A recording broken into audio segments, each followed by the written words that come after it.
get to tell us 9th, 10th, 11th graders, you can make it, you can do it, we did it. It won't always be easy.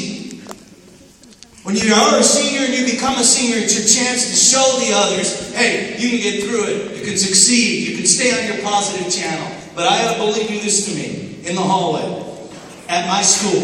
I'm walking along, and he would give me body shots, with his elbow. I'd be walking along, minding my own business, and he would do this. And I'd be like, quit it, man, I didn't do anything to you. And I would get up, and he would do it again to me. He'd be like, dude, I don't know what your issues are, man. But I'm not the cause of the pain that you're feeling.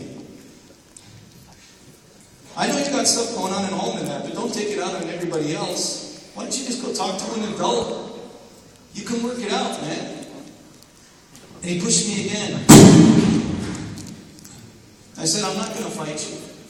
And he actually looked me in the eye and he does this. You won't push me back, Bill, because you're afraid of me, you little chicken. I'd heard enough. I'd been pushed enough. I finally reached into my backpack and I said, I am not a chicken, but I'm going to show you who is. He's right there. And when I pulled the rubber chicken out of my backpack, that dude looked at me and was like, you got a rubber chicken in your backpack? And I had just seen Karate Kid right on TV and I was like, yes, I do. And that was 9th grade, all the way through 12th grade. Every time I then passed him in the hallway, he would say this to his friends. Hey man, there's Bill. Leave him alone, man, because he's probably got that rubber chicken. And I would just do this. I wouldn't even have to say anything. I'd just be like, wow. Sometimes him and his friends, at lunch, would try to get the best of me, and they would pretend they were talking about me, like, hey.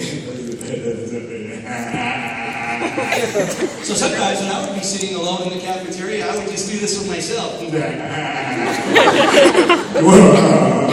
Until they realized, this guy's psycho.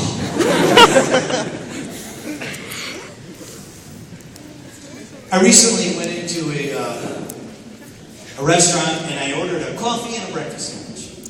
And I walk in and I get up to the counter and I said, ma'am, I'd like a small coffee and I'd like a breakfast sandwich on a croissant. And she goes, oh, sweetie, we'll get that for you right away. And today, your meal is on us. And I was like, oh, thanks, but I've got cash, I can pay for it. And she goes, no, me and my colleague. And there was this older, heavy-set lady behind her, and she's like, she said, me and my colleague would like to treat you to your breakfast. And I said, wow, what did I do to deserve this? I thought they were going to say, you make the world a better place because you're in it. You're a kind, caring person. We love your hair. Instead, she goes, we noticed when you walked into the restaurant that the two businessmen who are wearing suit coats and ties and they're standing in the corner over there, and I did this, you mean those guys? And the two guys were like, and she said, yes, we noticed that those two men were laughing at you when you walked in here.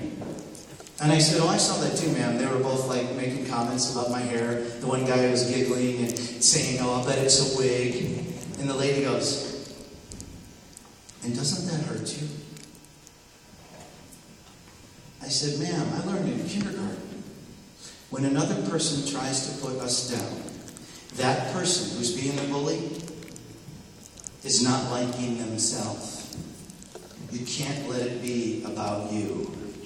And this lady says this to me, how do you know such things? And I said, because the man that is laughing at me the loudest over there is bald. And she looks over and the guy's going, and she goes, I feel sorry for him. And I told her, man, it's not the hair. It's the fact that he is not owning who he is. We all look different. Thank goodness. Can you imagine if every single one of us, we looked just girls? What if you looked like all of your friends? You get to school, you did your hair, you're feeling really good about yourself, right? You get to school, bell rings.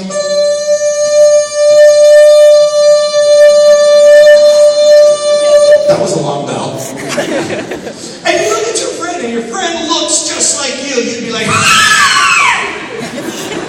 you look just like me, you wore the same thing. Your friend would be like, I put it on first, and I looked like this before you look like that. Your friend would be like, life is boring. And then your teacher walks in, and your teacher looks looks like every single one of you. Just imagine life like this, right? Your teacher walks in to teach, and your teacher's like, and all the students are like, and the teacher says, we all look the same. Everybody, I'm telling you, you know this to be true. 1 hour into a school day, we'd all be like this. My life is boring. But life's not that way. Each and every one of you, you got to celebrate who you are. There is only one of every single one of us on planet Earth. And by the way, I know every single one of you has seen art displayed somewhere. Sometimes at school, maybe in a museum. I was at a restaurant, a pizza place locally yesterday, and in the pizza place, they had really good pizza by the way, they had local artists' paintings on the wall. But I noticed, and I bet all of you have noticed this, when there is art on display, on a wall, on a pedestal, wherever it may be, people go past pieces of art and they do this. Wow, look at that painting. I mean, that is awesome. That's a masterpiece. The very next person in line to see the art, the same painting, may do this. And you've all seen this or heard it. That thing's ugly. Who has been there, like me? Raise your hand. Who's heard it and seen that? Yeah, a lot of hands are going up. And